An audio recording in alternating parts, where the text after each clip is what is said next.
We've all heard unbelievable stories about cars and how they work. These days, it can be hard to distinguish fact from fiction. Today, we're uncovering the biggest, baddest, and most ridiculous car myths out there. You probably still believe in some of these, but it's time to face the truth. From the gas you put in your tank to the way you drive, we'll be shedding light on some of the misconceptions that have been circulating for years. So buckle up and get ready to learn something new. Let's start out with the gas your car runs on. You've probably heard that premium gas will make your car run better, and you're thinking, wow, I must be doing something wrong by filling up with regular gas. Fear not, friends. For most vehicles, premium gas won't affect your car's performance. But before you go boycotting premium gas, let's clear up what it actually is. Premium gasoline, also known as high-octane gasoline, is gasoline that has a higher octane rating. The octane rating is a measure of a fuel's ability to resist knocking or pinging during combustion caused by the air or fuel mixture detonating prematurely in the engine. However, most cars on the road today have an engine that is calibrated to run on regular gasoline with an octane rating of 87. Using higher octane gasoline on these engines will not give any performance benefits. But if you have a high-performance car or a luxury vehicle with a high-compression engine, using high-octane gasoline is recommended by the car's manufacturer to prevent the engine from knocking or pinging, and the power and efficiency of the engine will be enhanced. Just keep in mind that you're not going to see a significant difference in performance. It's mainly designed to prevent engine damage. It's like buying organic food for your car. It's better for your engine, but in many cases unnecessary. The next myth we're tackling is the open window at high speed myth. You might think that driving with the windows down at high speeds is dangerous, but this is just not the case.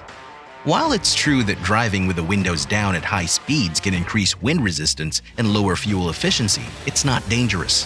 In fact, it's a common misconception that driving with the windows down at high speeds can cause structural damage to the car. Cars are designed to handle wind resistance at high speeds, and there is no evidence that suggests that driving with the windows down at high speeds can cause any damage.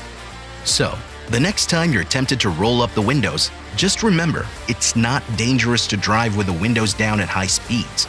It's just not as fuel efficient.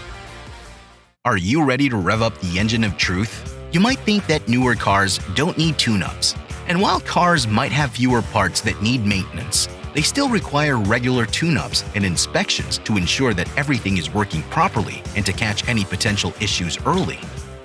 It's like going to the dentist. Even if you have good teeth, you still need to go for regular checkups. Think of it this way. A tune-up is like a checkup for your car. It helps to keep your car running smoothly, improve fuel efficiency, and extend the life of your car. So the next time you're tempted to skip a tune-up, just remember, it's not just about fixing problems, it's about preventing them. Next up on our myth-busting journey, the great car warming up debate. You know the drill. You wake up early on a cold winter morning, and the first thing you do is go outside to warm up your car before you can even think about leaving the house. But let me tell you something, that's like putting a sweater on your car. It's not going to do much good. In fact, it's actually bad for the environment and for your car. Modern cars are equipped with fuel injection systems that allow them to start driving instantly. So warming up your car before driving is not only unnecessary, but it also causes the car to release more pollutants in the air. So next time you're tempted to warm up your car, just remember, the best way to warm up your car is by driving it. Which of the above car myths did you believe? Let us know in the comments, and let us know what other car myths you want us to debunk. And don't forget to hit that like button and subscribe to our channel for more car myth-busting videos in the future. Now, let's jump back in and paint the town red. Or maybe not. Because according to the myth, red cars are pulled over more often by the police. Let me break it to you. The color of your car has nothing to do with whether or not you'll get pulled over. This myth probably originated from the fact that red is a noticeable and attention-grabbing color. And it might be more likely to be remembered when a driver gets pulled over, but it's not because of the color.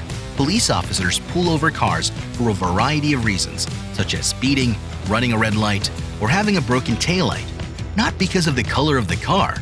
So, whether you're driving a red sports car or a blue minivan, you're just as likely to get pulled over if you're breaking the law. So go ahead and paint your car red or any other color you like. Just don't forget to follow the traffic laws and you'll be good to go. And remember, the color of the car won't be the reason why you get pulled over, but the reason why you might stand out in a line of cars that got pulled over. Up next, a myth that you've probably heard so many times that you've come to believe it is gospel truth. You've probably heard the phrase, change your oil every 3,000 miles. And let me tell you, this is a myth that needs to be retired.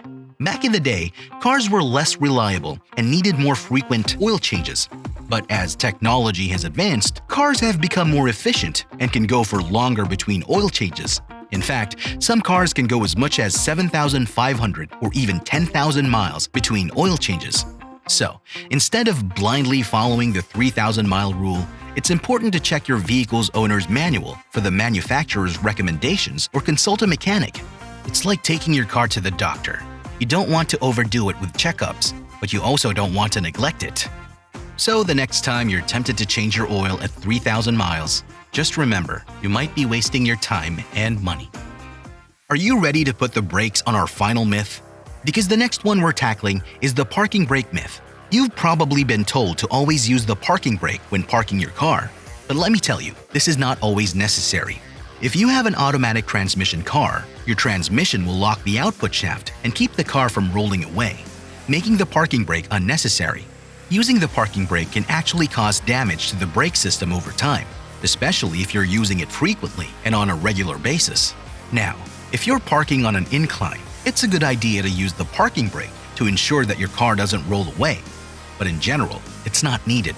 So, the next time you're tempted to use the parking brake, just remember, you might not need it.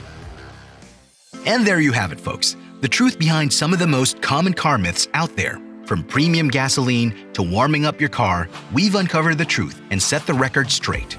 We hope you've learned something new and that you'll think twice before believing any car myths you'll learn in the future. Remember, just because something is commonly believed doesn't make it true. Always do your own research and consult with professionals before making any decisions about your car.